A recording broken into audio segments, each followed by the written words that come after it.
In approximately 800 BC, China was flourishing as a burgeoning civilization. The Zhou Emperor ruled over a feudal society, supported by wise philosophers and capable warlords.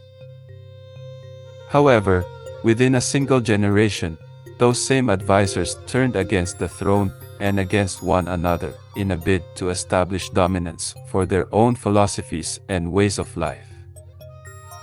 This marks the beginning of the spring and autumn period in ancient China, the Age of War.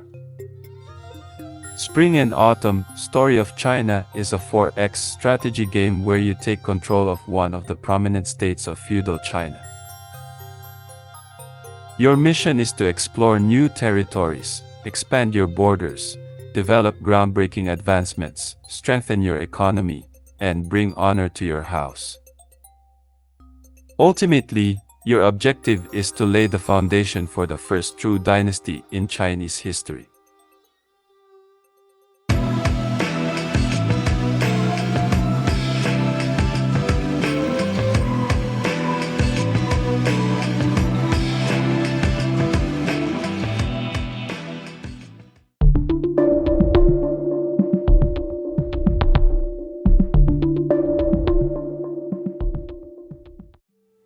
Hello everyone, this is Keith from the Solo Gamers Club, and welcome to the channel. Tonight we're going to examine and learn to play Spring and Autumn, the Story of China. Spring and Autumn, the Story of China, is produced by Mr. B Games, and it was designed by Scott Demers.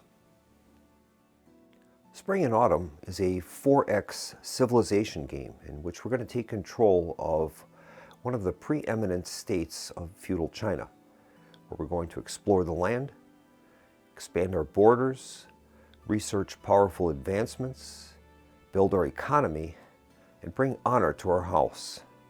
Our goal is to establish the first true dynasty in China. The object of the game is at the end of any turn when a player has completed 3 or more public objectives. Players then count the number of public and private objectives that they have completed. The player scoring the most total objectives will win the game and become the next emperor of China. However, the player with the most dishonor when the game ends is eliminated from the game.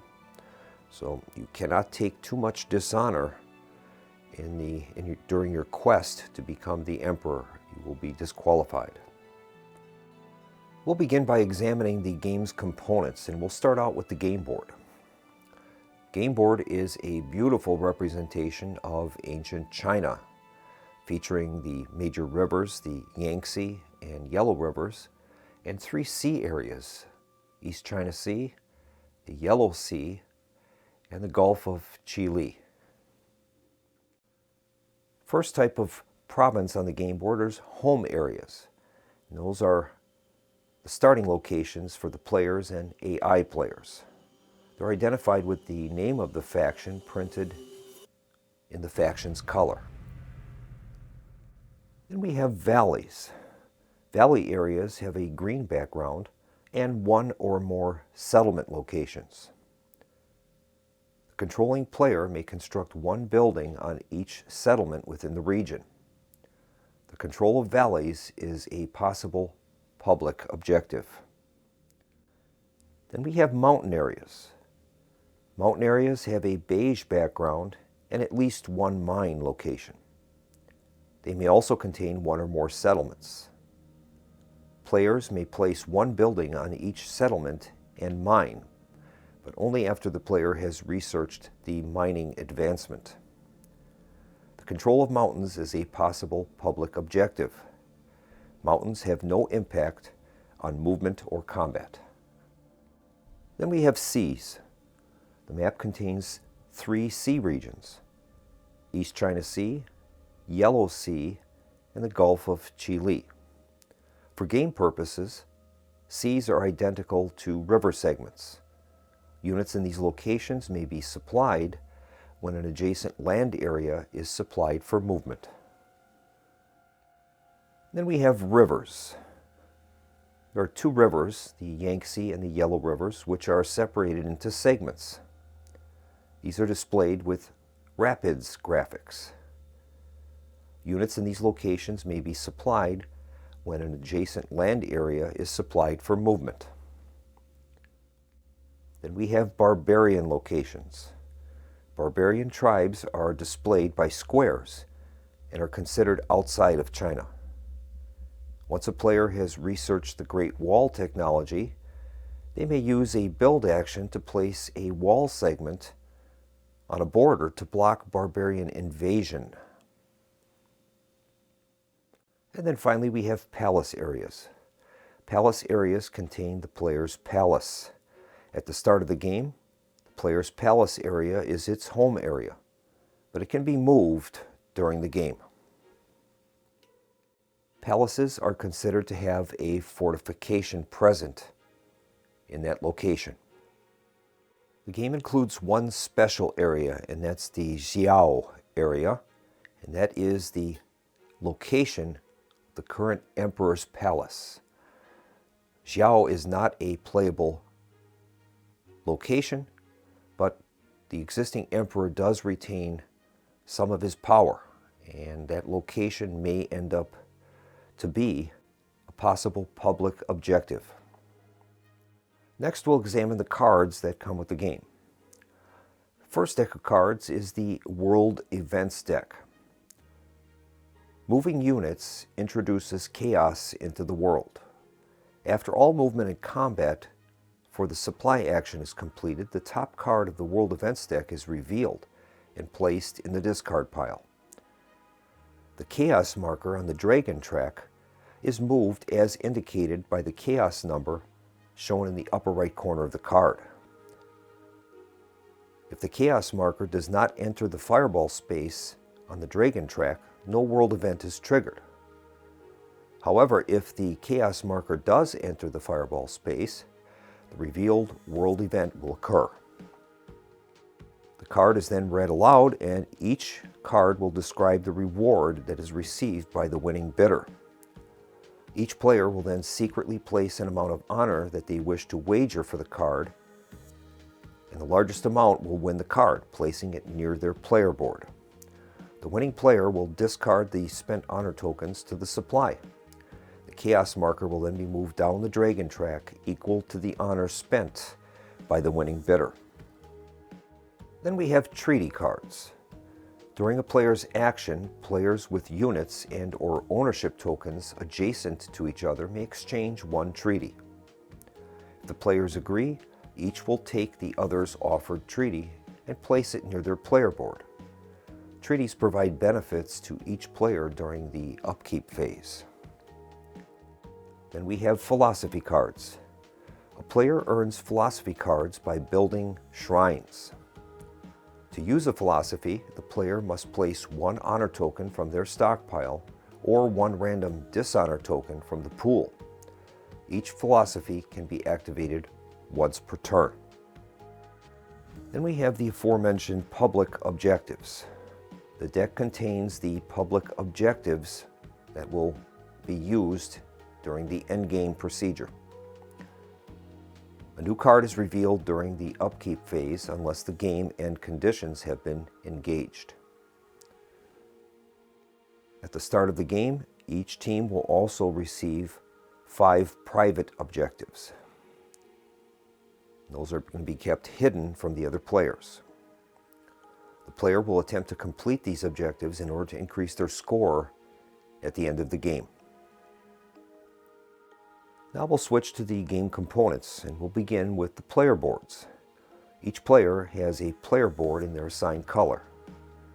The boards will hold the player's action cubes and record their successful research advancements, along with any commodities that they have acquired. And we'll switch to the building tokens. Buildings include palaces. Palace is the center of each player's faction. They are immune to revolts and most world events. Palaces act as any other building type, but do not match other buildings. AI players' palaces will represent a garrison of 1 infantry, 1 cavalry, and 1 archer. Next, we have shrines. Shrines are very important in the game, and they allow the player to produce honor tokens equal to the number of shrines in the area. When a shrine is first built, the player may select a philosophy card from the market. So these shrines allow us access to those philosophy cards, which are very powerful. Then we have academies. Academies allow a player to produce knowledge tokens equal to the number of academies in the space. An academy may produce a single hero using a train action as well. Heroes will represent generals and admirals that can lead armies and navies during combat. Heroes also allow us the ability to combat dragons if they appear on the board. Then we have forts. Forts are fortifications that allow the defending player to roll an extra green die during combat. And they'll receive a +1 to their final combat strength when defending. It also removes the combined arms bonus for both the attacker and defender. Forts may be placed on the Great Wall once the technology is researched, and it will help defend the regions from barbarians. Then we have the barracks. Barracks allow a player to train a number of infantry, cavalry, archers, or junks equal to the number of active barracks in the area when using a train action. Only 1 type may be produced per train action. And finally, we have markets. Markets allow a player to move units on 1 land area and an adjacent sea space, or to create 1 commerce token. Markets each produce 1 supply cube during the upkeep phase. Now we'll take a look at the units that are involved in the game. First, we have infantry. If you have an infantry present in a combat, it entitles you to a green combat die during land combat. Then we have cavalry. Cavalry will allow you to earn 1 red combat die during land combat. Then we have archers. If a player has 1 or more archer units in combat, they get to roll the purple die. If the roll has an arrow symbol, 1 enemy unit is destroyed during the ranged combat portion of the combat. If the die roll shows a number, it's set aside for use during melee combat. Then we have junks. Those will gain a blue die during sea combat or during a land combat when the attacking player crosses a river defended by a friendly junk. Heroes may command junks during sea combat. And then we have heroes, and that's going to entitle the player with a hero in combat to roll the yellow die during land combat.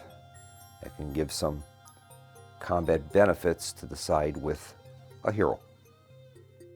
And then finally we have ownership tokens, and those are used to denote control of areas, and during the upkeep phase to note completed public objectives. As a result of certain world event cards, there are also dragons that can appear in the game. Dragons represent the spirit of dragons that were alive and well during the ancient period of China's history. Dragons add unique elements to the game. Dragons are deployed to the map by world event cards. And now we'll switch to the tokens. We have commerce tokens, knowledge tokens, honor tokens, dishonor tokens, and miscellaneous components as well. Commerce tokens represent the wealth of a faction accumulated via trade routes and mercantilism, which can be exchanged for knowledge or additional actions during the turn. Knowledge tokens represent the accumulated knowledge and wisdom possessed by a faction. Those knowledge tokens can be spent to conduct research. Honor tokens represent the respect that a particular player has earned with the people, other players, and the universe through civic activity. Honor tokens can be used to purchase world event cards and to determine who the first player of each round will be. Then we have dishonor tokens. Those tokens are randomly drawn from a bag when indicated by a game event. Those most common will be drawn if you're defeated in combat or as a result of world event cards. Then we have miscellaneous tokens, which include the first player token, which is double-sided, and that will determine whoever attains that first player token can decide if the turn sequence will move either clockwise or anti-clockwise. Then there are chaos tokens, and those are used to record not only the turn on the turn track, but also to keep track of the chaos on the dragon track.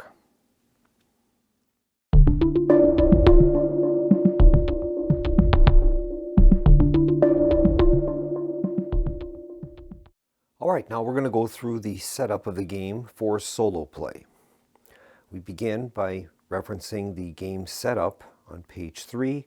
We begin with general setup. It says place the game board in the center of the table and place a chaos marker on turn 1 of the turn track. So we'll place a chaos marker on turn 1. Next, we place another chaos marker on the dragon track, corresponding to the number of players in the game plus 1. I'll be playing a solitaire game against 4 other opponents. So we'll have a total of 5 players in the game. We add 1 to that, so we will be setting up the chaos marker on the 6th space of the track. Step 3 is we remove the Dragon's Erupt card from the World Events deck. Then we're going to split those decks into approximately 2 equal piles.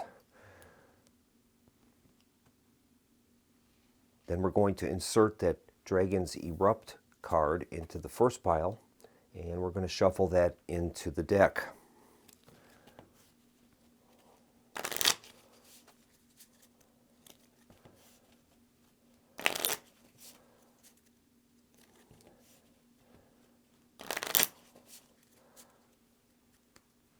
Then we're going to place the second deck on top of the first, and then place that in the World Events deck space on the board. And then we place the deck in its assigned space on the board. There's also a discard pile to show the current world event. Next, we're going to shuffle the public objectives cards, place those in its assigned spot, and then we're going to reveal the top card.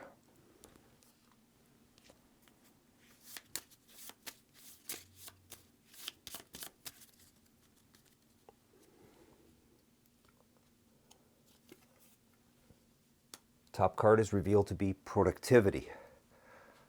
1 more mountain area than every other player individually. Next, we're going to take the private objectives deck and we're going to give that a shuffle, and then each human player will be dealt a total of 5 cards. If there are any duplicates, we're going to replace those from the draw deck so that we have 5 different cards.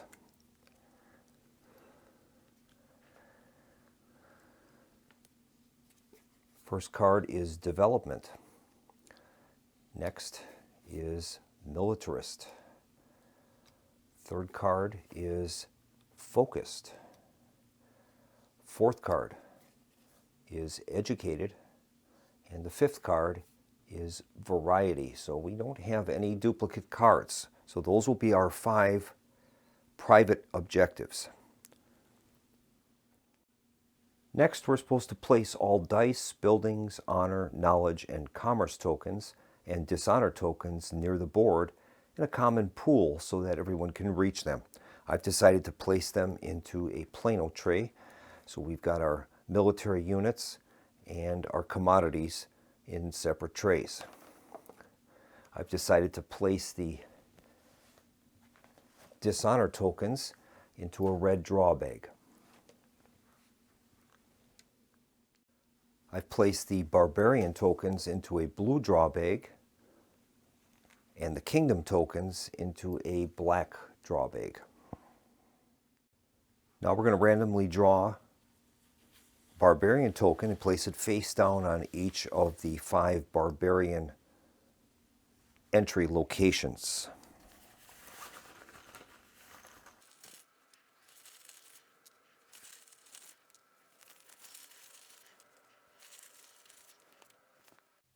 Now we're going to randomly place a kingdom token in each of the 4 areas that contain 3 settlements. That'll be the Zhao, Kai, Chen, and Song provinces. Each of those will get 1 kingdom token.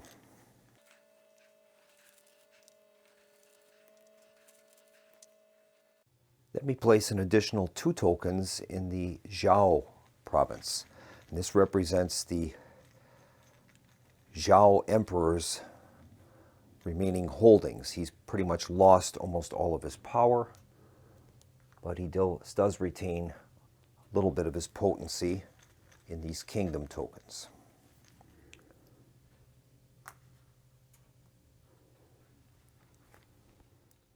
The remaining kingdom tokens can be put back in the box. They won't be used for the rest of the game.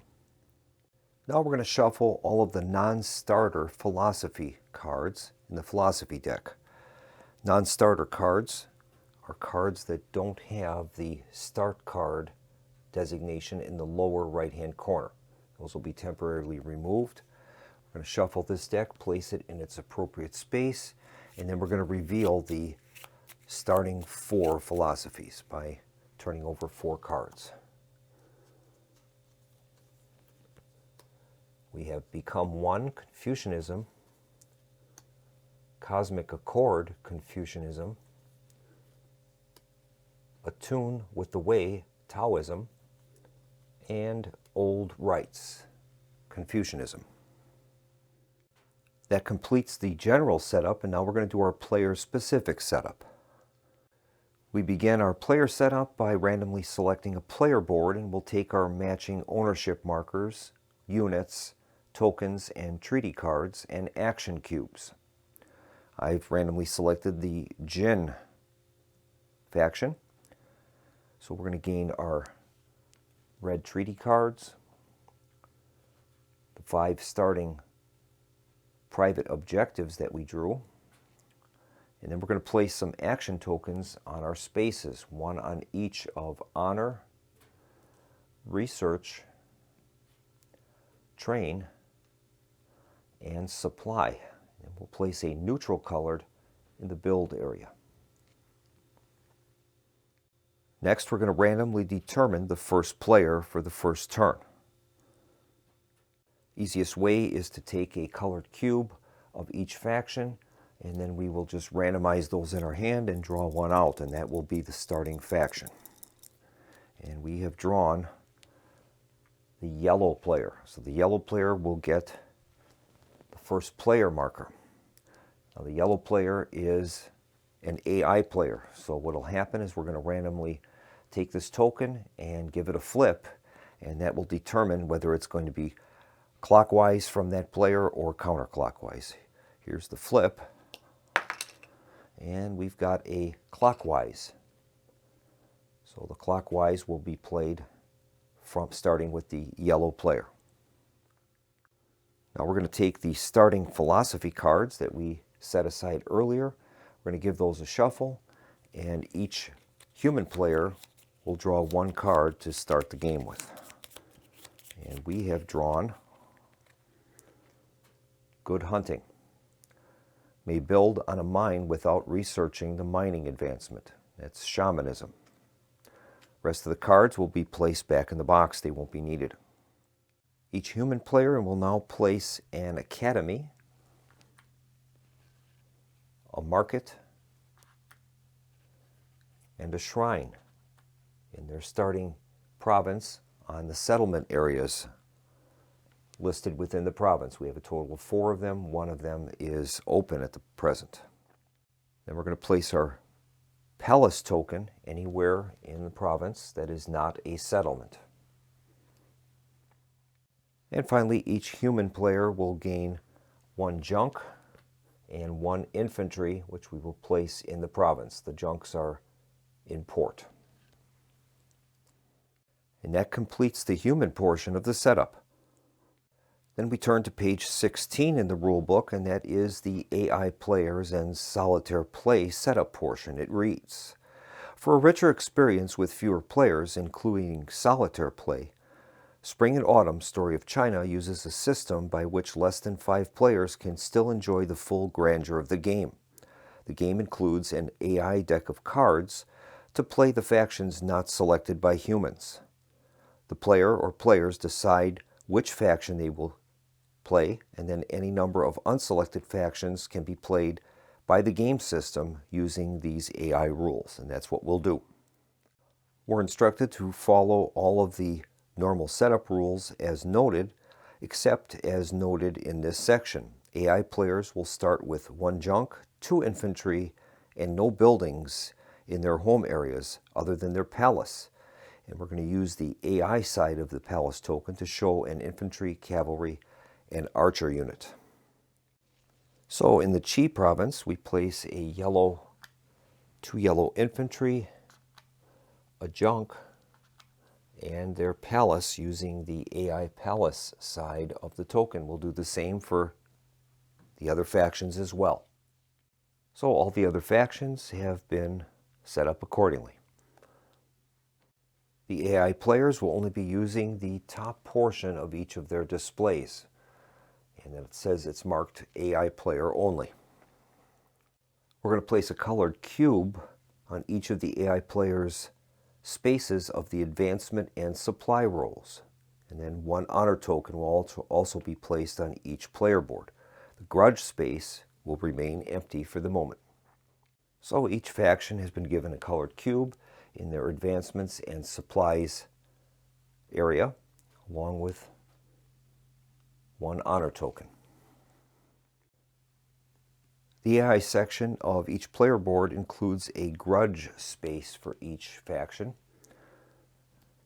Whenever another player, human or AI, attempts to harm that AI player, we're going to place an action cube of that player's color on the grudge space of the AI player, replacing any cube that may already be there. Harm is defined as moving onto an area containing units or ownership markers belonging to the AI player, or using a harmful philosophy or world event on the AI player himself. An AI player is considered a player for purposes of setting up and resetting the dragon track. Next, we're going to deal out 4 private objectives, plus 1 card for each AI player in the game. We'll place those face up on the game board, and we would replace any duplicates. And these are the private objectives that are shared by all AI players. They're not available for the human players. So we're going to draw 8 private objectives for the AI players, and we will replace any that are duplicates. Builder, Frontier, Cultured, Enlightenment, Scholarship, Builder. Well, we've already had a builder, so that'll be replaced. Seafarer, Cultured. Well, we've already got a cultured, so that'll be replaced. Development. And variety. So we've got 8 different cards that will be available for the AI players, and we'll place those along the top of the board.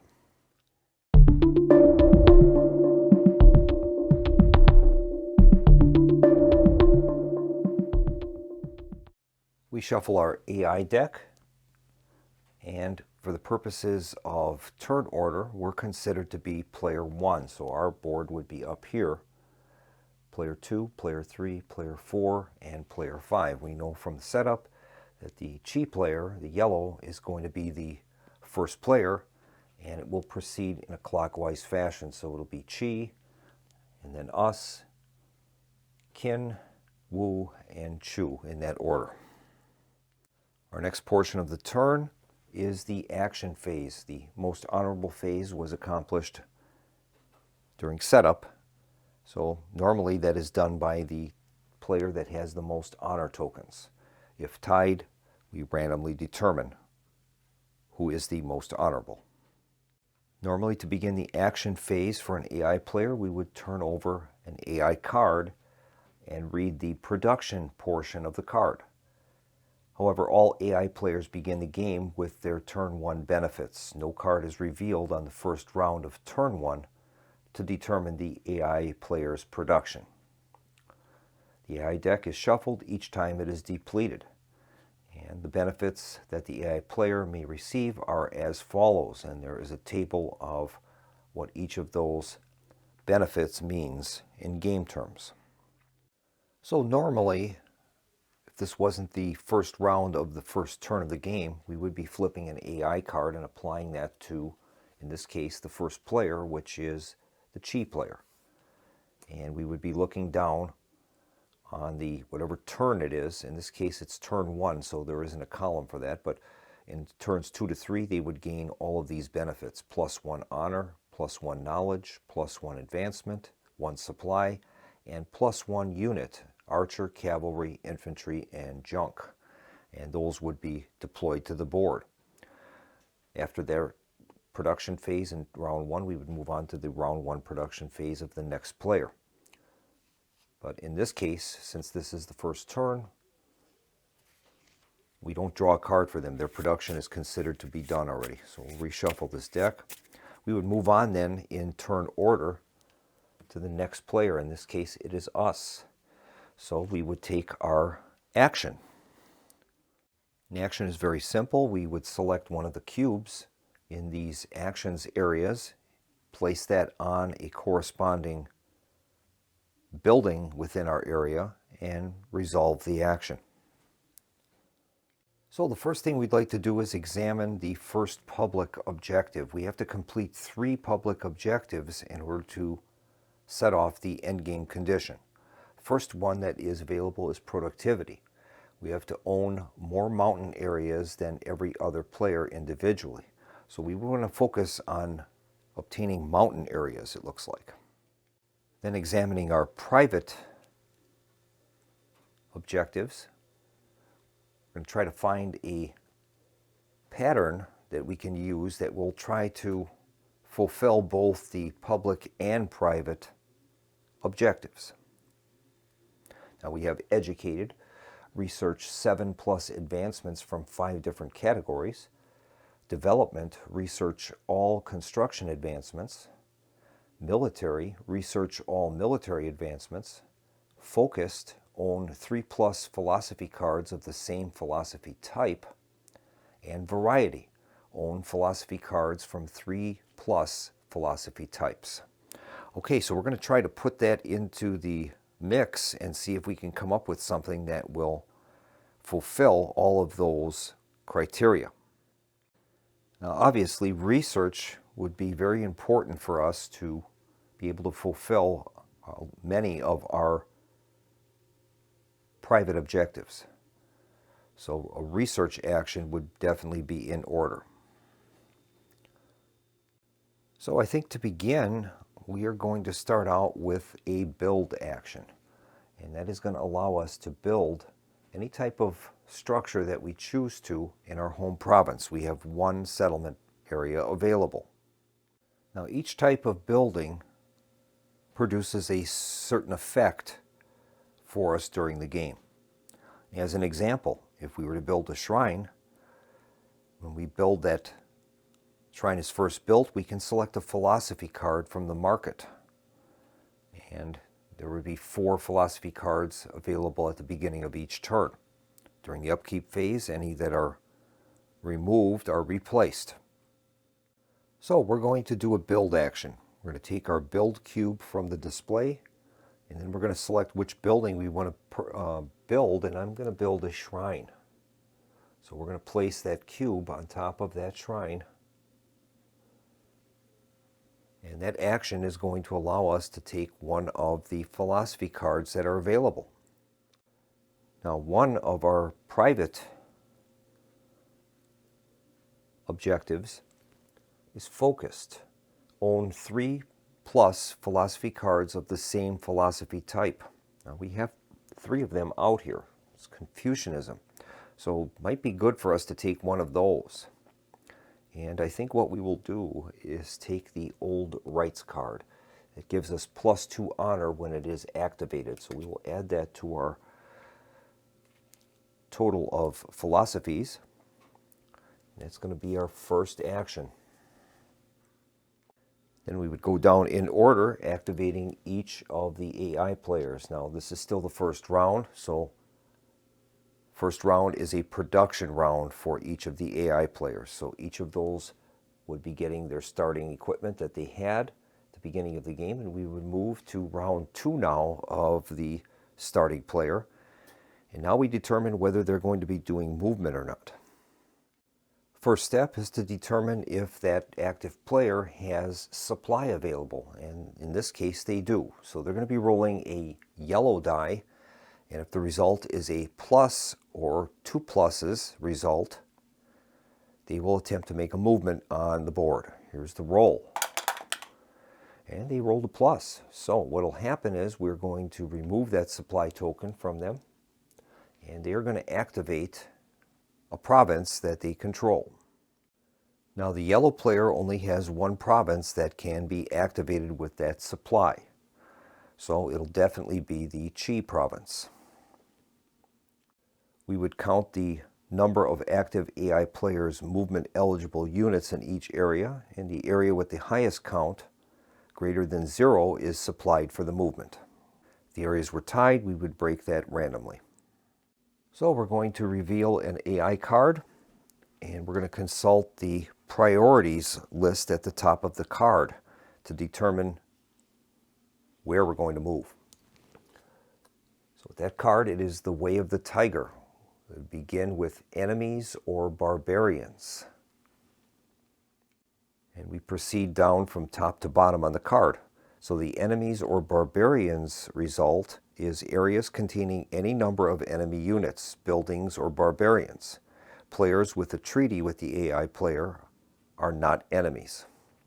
So we don't have any that are within range of that movement. So we would go on to the next category. The next one is grudge.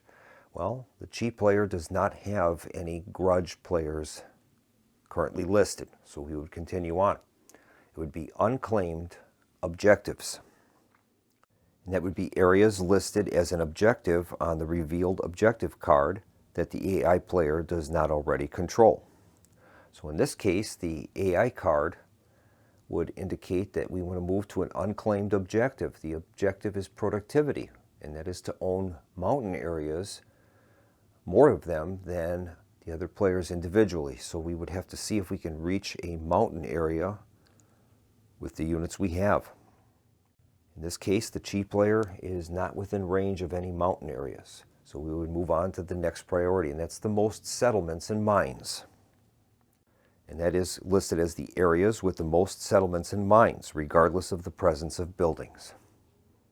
So in this case, the destination is going to be the adjacent province with the most settlements and mines. And examining that, we have 2 of them, the Yan province and the Cao province. Those each have 2 settlements. The other ones have either 1 that is adjacent. So it'll be either Yan or Cao. And basically we can determine that with a die roll.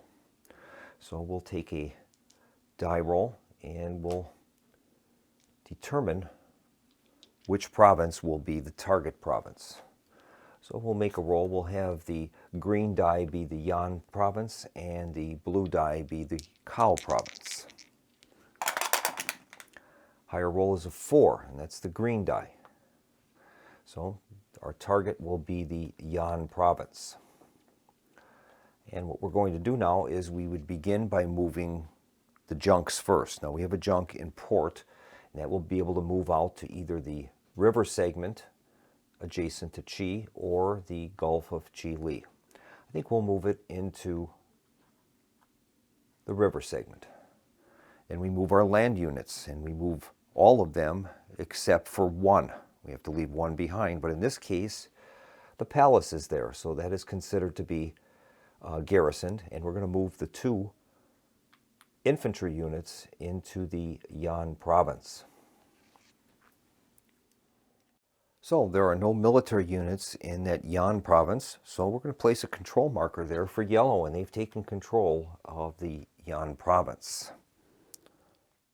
So basically, during a movement portion of the phase, we're going to determine the largest concentration of units of that AI player. That will be the concentration province.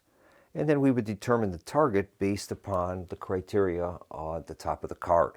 And we would go through that criteria until we arrive at the destination.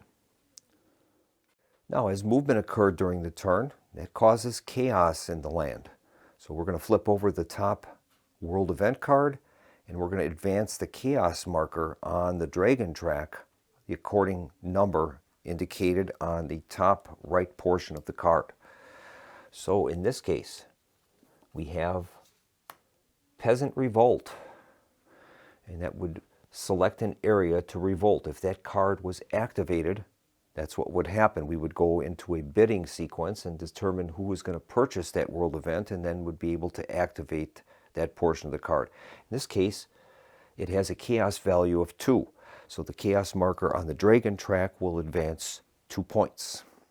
So we'll advance that chaos marker 2 points. And if it hasn't reached Fireball at the mouth of the dragon, the card will not be activated. So we would advance our marker to the next player, and that's us. So we're eligible to take an action. So these are the action cubes that we have left, and I think what we're going to do is we're going to do a train action. And that's going to allow us to use our academy, and we'll be able to train a hero. So we're going to place that training cube that we have from our display. We're going to place that on the academy to show that we have used that. That's going to allow us now to gain a hero. So we're going to place a hero in the Jin Palace province. Those heroes can act as either generals or admirals when leading land or naval forces. And that allows them a yellow die to use during combat. So as you can see, the actions go quite quickly, and we can proceed through the turn very fast. So now we'll move on to the kin, and they have a supply token. So we'll be rolling the die and seeing if they're going to be taking a supply action this round. Result is 2 pluses, so they will be taking a supply action. We'll be removing the supply token from the grouping, and then we'll examine their forces. It's the purple forces. All right, it's quite simple then. We determine the source of the move. In this case, they only have the one province, so it'll definitely be from forces in the kin province. We'll draw a card. So the card is revealed to be the Way of the Ox, and we look at each listing from top to bottom. The first one is the most settlements and mines. So we're going to look for a province that is adjacent to kin, that has the most settlements and mines. In that case, it looks like it'll be between the Zhuan and Bao provinces. So we'll make a roll and determine which one that will be. We'll roll a d6, and I guess odd and even. That'll be the easiest way to determine. Result is an odd, so they're going to be going to the Bao province. First thing we do is we begin by activating the junks, and in this case they will move it into the river area. And then they're going to move their entire force, except leaving behind a garrison. Well, in this case they have their palace, so they're going to move the 2 infantry into the Bao province, and they're going to take control of that, and we'll give them a control marker to show that they have ownership of that. All right, and that gives them a mine and a settlement. As a movement took place, we will turn over the top world events card. In this case, we have Bad Omens. That is going to raise the omen track by 3. It says bad omens. All non-winning players receive a dishonor token. Winning bidder selects one player to receive one additional dishonor token. Okay. So we move the chaos marker up 3. 1, 2, and 3. It has not reached the fireball space yet, so that card is not going to be actively available for bidding, and we'll continue on. Next up will be the Wu faction, the blue. They have a supply token, so we'll make a roll, see if they are going to issue a supply. Result is a positive, so they will do that. We'll take their supply token off, and they're going to activate their largest force. So we'll draw a AI card for Wu and see what they're going to do with their movement. In this case, it's the Way of the Dragon. Their first priority would be to target any grudge nations that would be adjacent to them. There are none. Next is fewest friendly units. And the target of that would be the area with the fewest active AI players units. Well, there are none adjacent. So we would continue down the list, and it says enemies or barbarians. There are no enemies or barbarians that are adjacent. So we'll go to unclaimed objectives. And looking at the objective card, that would be mountain areas. So it'll be one of the 2 mountain areas, either Yin or Wei. So we will decide which one. This one has the largest number of mines and settlements, so I guess it'll be the Yue province. So we'll begin with the junks, and we'll have them move into the river segment opposite of Wu. And we'll move the 2 infantry in, and they're going to claim that province for themselves. And we're going to place a control marker there.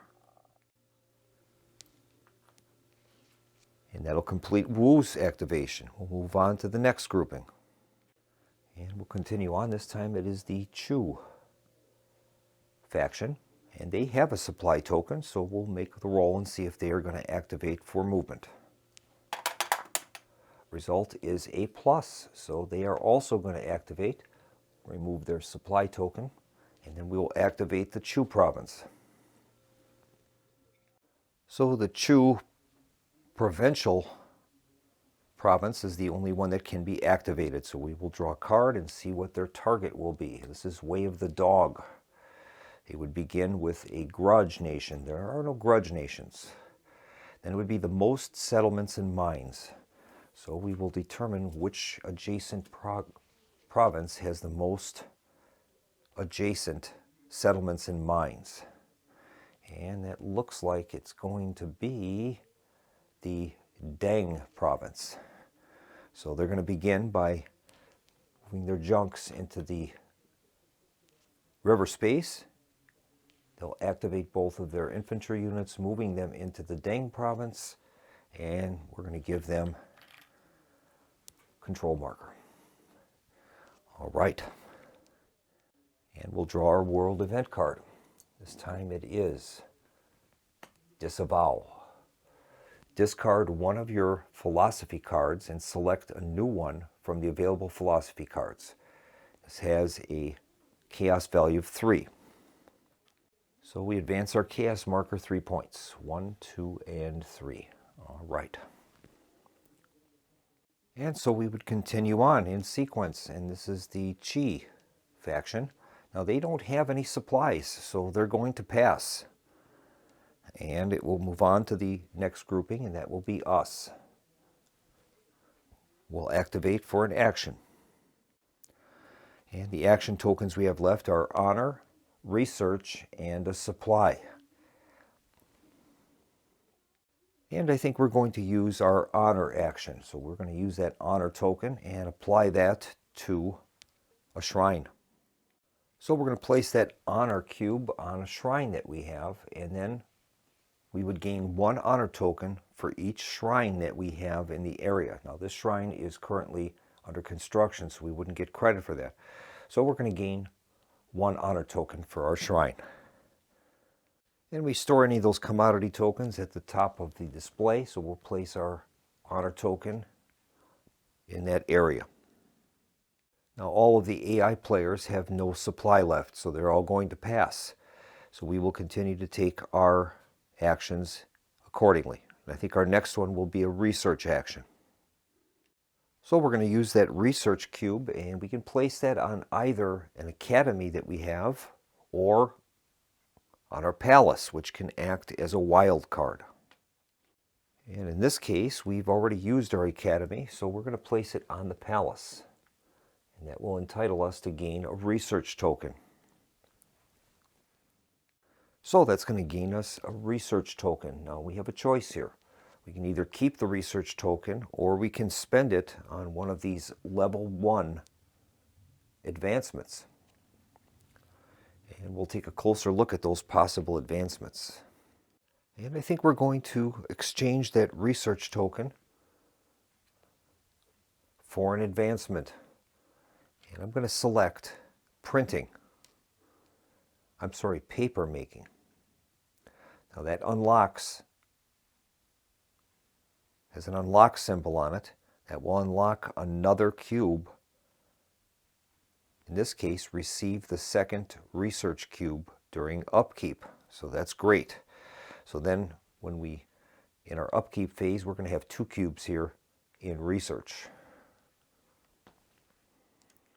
And then finally we have 1 cube left, and that's in the supply, and we're going to spend that to activate some forces on the board. Now we know that the current public objective is productivity, and that is to own more mountain areas than every other player individually. So I think what we will do is we're going to use that activation, and we're going to activate our forces for movement. And I think we will move the junk into the river area opposite of Jin. And we're going to move these forces into Dai province. It'll be an infantry and a hero. We'll move them into Dai province, and we'll place a control marker there, giving us control of that province. Now, examining the AI quick reference regarding treaties, it says AI players will freely make treaties with both AI and human players. Exception, not with their grudge. They will only give and only accept a randomly determined treaty. Once a treaty is broken by either side for any reason, they will never make a treaty with that player again. For enemies or barbarians' movement orders, we would ignore players with whom the AI has a treaty. But the AI players may still attack a treaty player due to other movement orders. All right, so we are going to anticipate that, and we're going to offer a random treaty to the Qi faction in Yan. They are adjacent to us, so what we're going to do is each side is going to shuffle up their treaty cards, and we're going to issue a card to them, and they will issue one to us. And those will come out into play during the upkeep phase. So we're going to issue them a treaty, and they are going to issue us one. And those treaties represent not only a military treaty, but an economic treaty in some cases. And they've given us a yellow treaty card. All right, now we were going to reveal those and see what they say. The treaty that we gave them is Commerce Treaty. Exchange 2 honor or knowledge in any combination for 1 commerce. Now, if we break the treaty, that is the penalty that will be paid by the side that breaks it. In this case, 1 dishonor token. The treaty we receive from them is Trust Treaty. This treaty has no effect unless the treaty is betrayed, and in that case, 3 dishonor tokens would have to be taken if we break the treaty. So we'll give each side those treaties, and then that will end our activation. So with all of the supply activations complete, we will draw a world card because we made a move. And this time we have Barbarian Raid. Select a barbarian tribe to raid China. That has a chaos value of 3. So the chaos marker will advance by 3. 1, 2, and 3. So we're 1, 2, 3, 4, 5, 6, 7 steps away from a world event becoming available. Well, all sides have passed. For the action phase, we'll move on to the upkeep phase. First portion of that step is dragon abilities would trigger. If there are dragons on the map, their special abilities will trigger during the upkeep phase. Next, we will look at player conquest. Players who solely occupy an area conquer those areas, and then we would place our control ownership marker on those areas. Now, I've already done that in lieu of that, where we have already placed those, but technically the conquest does not occur until this portion of the turn. Next, we would have barbarians pillage. If one or more barbarian counters solely occupy an area, we would remove any ownership markers there, kingdom tokens, and all buildings under construction that are present, and then randomly destroy one active or exhausted building in the area. That isn't the case. Then we have treaty cards trigger. Players with other players' treaty cards in their play area receive the benefits during upkeep, as shown on the cards. In our case, we have just a trust treaty, and that treaty has no effect unless the treaty is betrayed. So we won't do that. We'll keep that in place.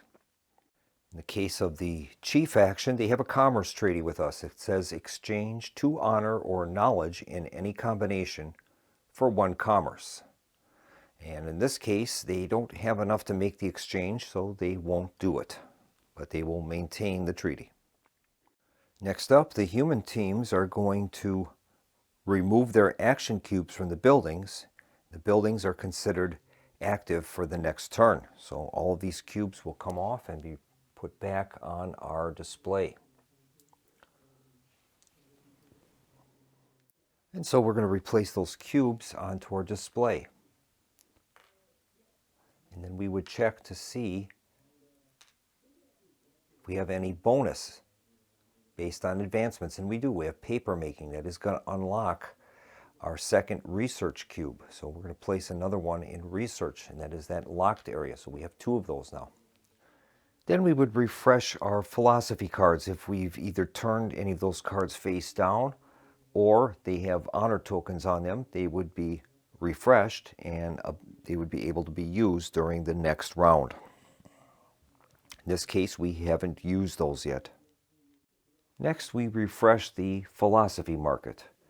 The 2 rightmost philosophy cards in the philosophy market are placed in a face-down discard pile next to the main deck. We would slide the remaining 2 cards to the right and deal 2 new philosophy cards to fill the open slots. So in this case, these 2 cards will be moved down. This one will be discarded.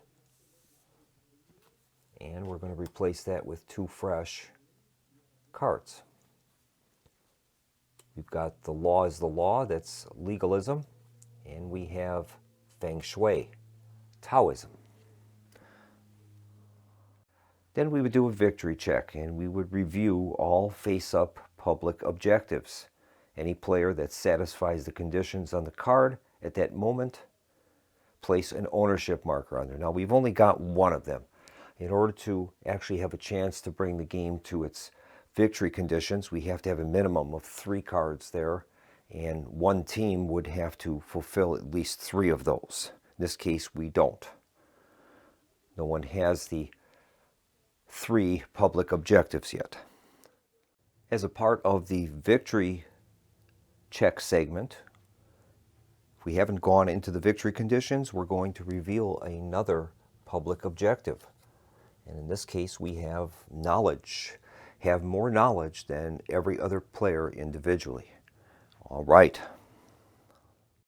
And then we replenish our player boards. For each active market a player has on areas they own, they place 1 action cube on the supply space on their player board. Well, we have 1 market in our capital, in Jin. So that will entitle us to 1 cube in our supply area. So the more markets that we have, the more movement that we can gain with supply action. So we'll have 1 in the supply area. All right. The AI boards, we don't worry about those. Those will be controlled by the AI cards.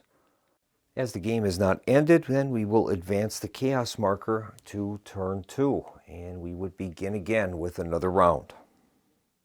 So we would begin a new round, and this time we begin with our turn sequence, the most honorable phase. We would examine each of the factions and see who has the most honor tokens. In this case, all of us have 1.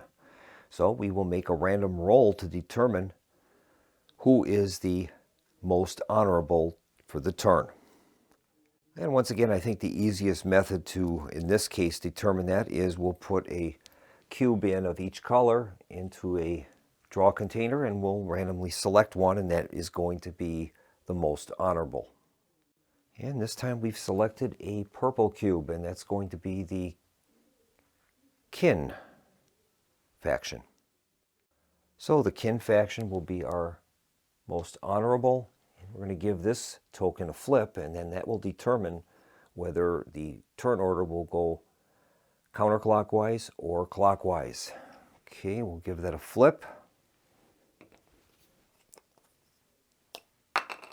In this case, it's going to be counterclockwise.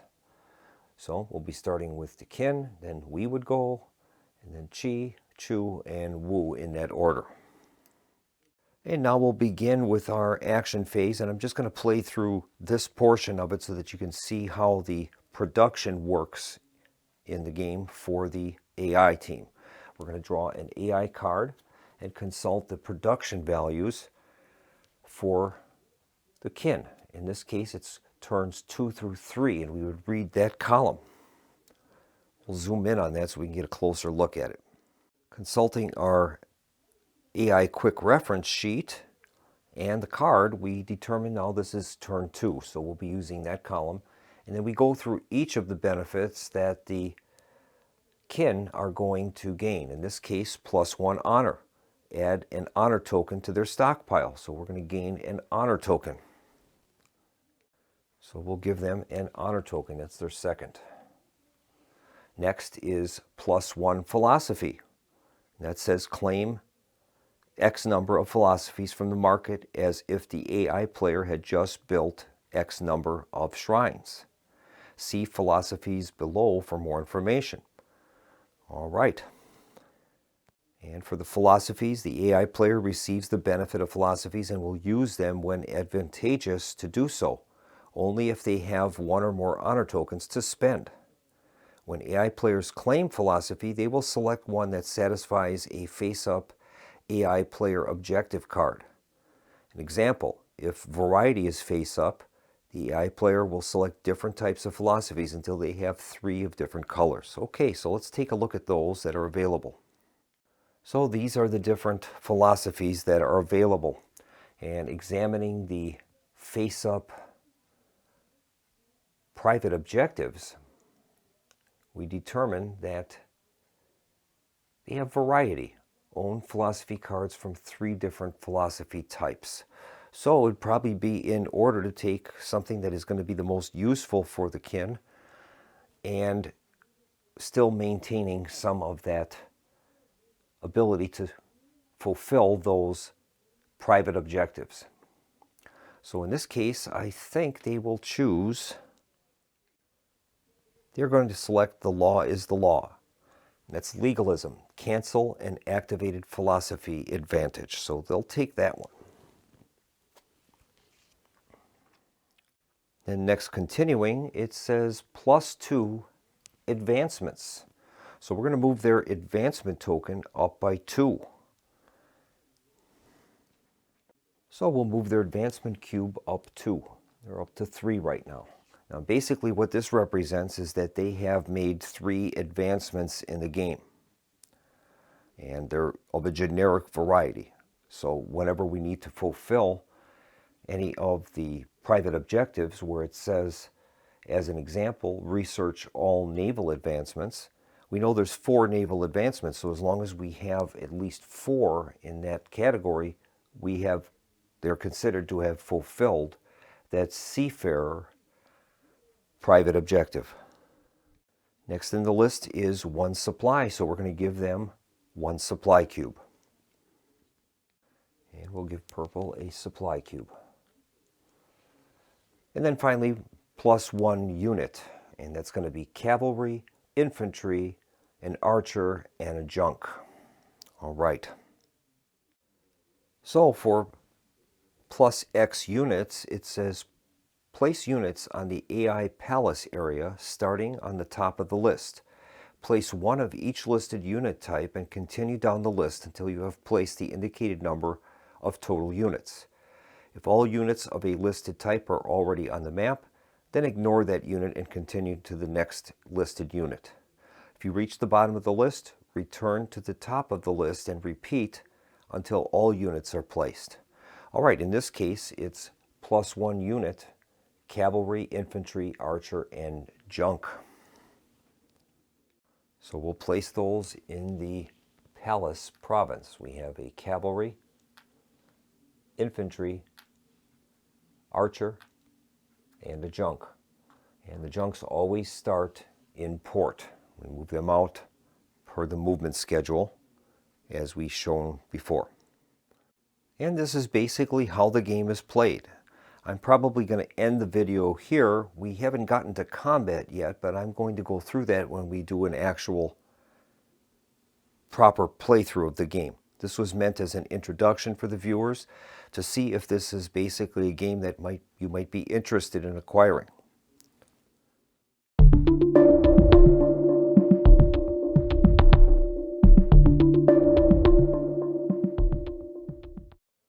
All right, we're going to do an example of combat. I'll do one for land and one for sea combat. In this case, we have the Jin deployed in Zhou province, and they're being attacked by the Wu forces. The Jin have a cavalry, an archer, 2 infantry, and a hero. The Wu have 3 infantry, a cavalry, and a hero. We begin each of the combats with an archery fire phase. These happen simultaneously. We would examine whether either side or both have archers, and they will make their archery attack. In this case, the defending Jin have 1 archer. So they're going to roll the purple archery die. And depending upon the result, we can determine what the casualty will be on the enemy. All right, so we would roll the archery die for the Jin. They have 1 archer. Okay, the result is a 3. So what we would do is keep that off to the side, and we'll use that during the melee computation. If there was an archer on the enemy side, they would also roll the archery die. In this case, there isn't one. So then we would move to the melee combat segment. And we determine, we'll start with the defending player's forces. We determine if a player has 1 or more infantry in a battle, he will gain a green combat die. He has 2 infantry, so he gains 1 green infantry die. Next, we check to see if that side has a cavalry unit. In this case, we have a cavalry unit, so we're going to gain 1 red cavalry die. If the player has both infantry and cavalry in a battle, he's going to gain 1 additional green die for having combined arms. And in this case, we have a combination of cavalry and infantry, so we're going to gain an extra green die. Then we would check to see if the attacking force crossed a river that was defended by a friendly junk. In this case, the blue player entered from Lu province, so it did not cross a river. But if there was an enemy junk in a river space and they crossed into that, then the defender is able to gain a blue junk die. In this case, we're not eligible for that. Then we check to see if that side has 1 or more heroes. In this case, we have a hero, so we're going to gain the yellow die. So each side now is going to roll their combat dice, and we're only going to be looking for the highest result. Now, each of these dice have different combinations on them. The infantry have 1 through 6. The cavalry don't have a 6, but they've got 2 5s. And so it changes the probabilities a little bit, and depending upon what kind of dice you have. So in this case, we're going to roll all of these dice. Now, we have a 3 that was left over from the archery phase right now, and we'll roll these dice, and we're going to look for the highest roll for the Jin forces. All right, so we have a 5, a 1, the 3 from the archery we had from before, and the leader die came up to be a minus symbol. When that comes up, the leader has been killed in battle, and he's removed from play immediately. So we've lost our leader. So right now, the Jin have a 5 value is their highest value. So we'll remember that, and we'll move on now to the attacking forces. And we'll see what they get. They have no archery, so we've determined that. Now we go to the melee, and the player has 1 or more infantry. They're going to gain a green die, which they do. They also have cavalry, so they're going to gain a cavalry die. They also have combined arms, a cavalry and an infantry, which will entitle them to another green die to roll. And finally, they have a hero, which they'll be rolling the yellow die. So right now, the combat value of the defenders is 5. Okay, here is the roll. All right, and these are the results for the attacking forces. Now they've got a 6, and their leader die came up to be no impact. So they've won 6-5. That means that the losing force has to lose 1 unit. And then the winner will decide which unit is destroyed due to that battle. Now this is where it becomes very strategic. The winner could take the archery unit and remove them from play, and that would deny in the next round that team from getting the archery die. Now there is a result on here of an arrow, and if that comes up during the archery phase, 1 unit on the opposing side is immediately removed from play prior to the melee combat. So that could be a good unit to get rid of, but another one might be to get rid of the cavalry unit.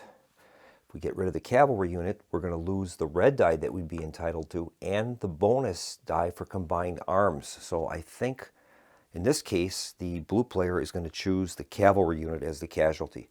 Now we would move into a second round of combat. In this case, we determine whether or not one of the sides will withdraw the attack, starting with the attacker. He's going to stick around because he's won that first round. Now the defender would have to decide if he's going to stick around or withdraw. And I think in this case, he will stick for combat. So we're going to fight another round, and we'll begin with an archery phase. We have 1 archer, and he's going to roll the archery die. And he rolls a 3, so that will be used during melee combat. Now, we'll count up all of the other things he has. All he gets is 1 green die because he has an infantry. He no longer has cavalry or combined arms. So he'll be rolling only 1 extra die here, and we'll see what the result is. That's a cock die. We'll re-roll that. And they rolled a 5, so they have a 5 currently. That is the highest die roll. Now the attacking force will determine their dice. They get 1 for infantry. They get a red one for the cavalry. They get another green one for combined arms. And they're going to get the yellow hero die. And we're looking for, right now, the battle is at a 5. 5 strength for the defenders. And highest roll here is a 5 currently. So we'll compare with that. Now they have a leader here with a plus sign. And that says add 1 to the player's combat strength. So the 5 now becomes a 6, and they've won the second round of the battle. Once again, the defending forces have to lose a unit selected by the winner of the battle, and they're going to select the archery unit. And in this case, it's obvious that the Jin forces have been outmaneuvered and they are going to withdraw. And they will withdraw to Zhongli. And the Wu forces hold the field. And that's how a land battle would commence. So there's a lot of strategy in here in determining not only the composition of the army, but what casualty you're going to select for your enemy if you win. And that will reduce the amount of combat dice that are available. Now we'll demonstrate a sea battle. Now, sea battles are very similar to a land battle, except that we don't have an archery phase. It's basically just a melee. And what we do is we determine the number of dice that each side is going to have. We'll start with the attacking forces. The purple is attacking the white forces in the Yellow Sea. Now they have junks, so that's going to entitle them to the roll of 1 blue die. The white forces also have junks there that will entitle them to 1 blue die. And they're also going to gain a leader die because they have a hero on board, and he's acting as an admiral. Now, if one side had an advancement in naval combat called combat junks, the junks in sea roll 2 dice, 2 combat dice during a sea battle. So in this case, if, say, the purple had combat junks, they would be rolling 2 blue dice for their role in trying to determine who has the high value. So we'll start out with the attacking purple. Now they have 3 junks to 2, but the opposing side has a hero acting as an admiral. So here's the roll. They rolled a 1. That's not too good. White side is going to be rolling a blue die plus a hero die. Here's the roll. And they've rolled a 4. And their hero die is neutral, no benefit. So they've won 4-1. They're going to lose a junk. And now, once again, each side will determine whether they're going to continue fighting or withdraw. In this case, purple is outnumbered because he has the enemy has an admiral present. So the purple junks would retreat to a space that they're eligible to retreat to, and the white junks and their hero would hold the sea.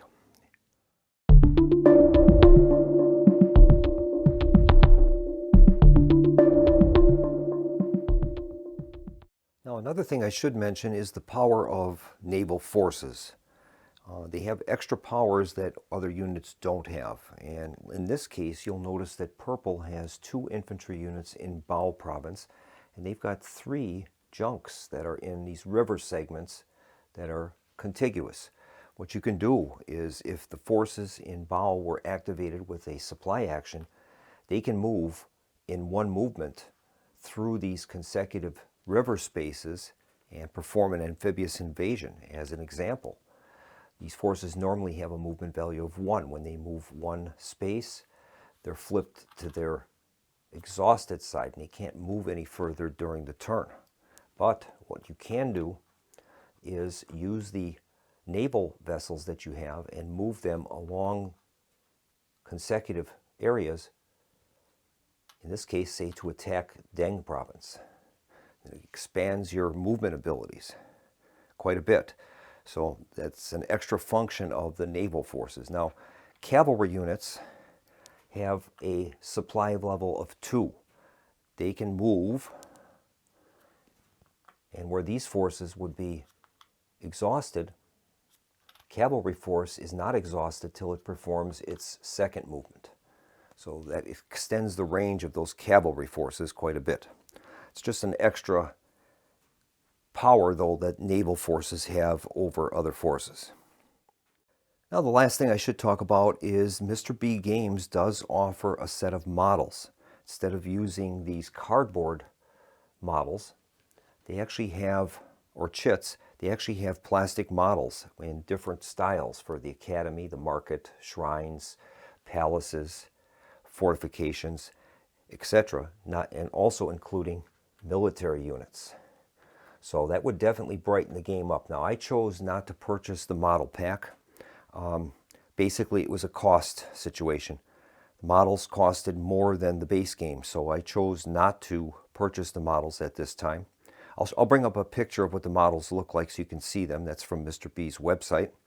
And they're very beautiful models, but I was able to use the money I would have spent on the models and purchase another game instead, so I chose that route. But for a thematic enhancement for the game, the models definitely would be a definite plus. Now, there are some other things in the game that I have not delved into yet, primarily how barbarians will work and how the combat will work with those, and also with these kingdom tokens. That's part of the exploration aspects of the game. We don't know what strength those units are in those kingdom tokens, but those are elements that we'll get into when we do a proper playthrough of the game. But for right now, this pretty much encapsulates everything that is in the game and how the solitaire rules will function.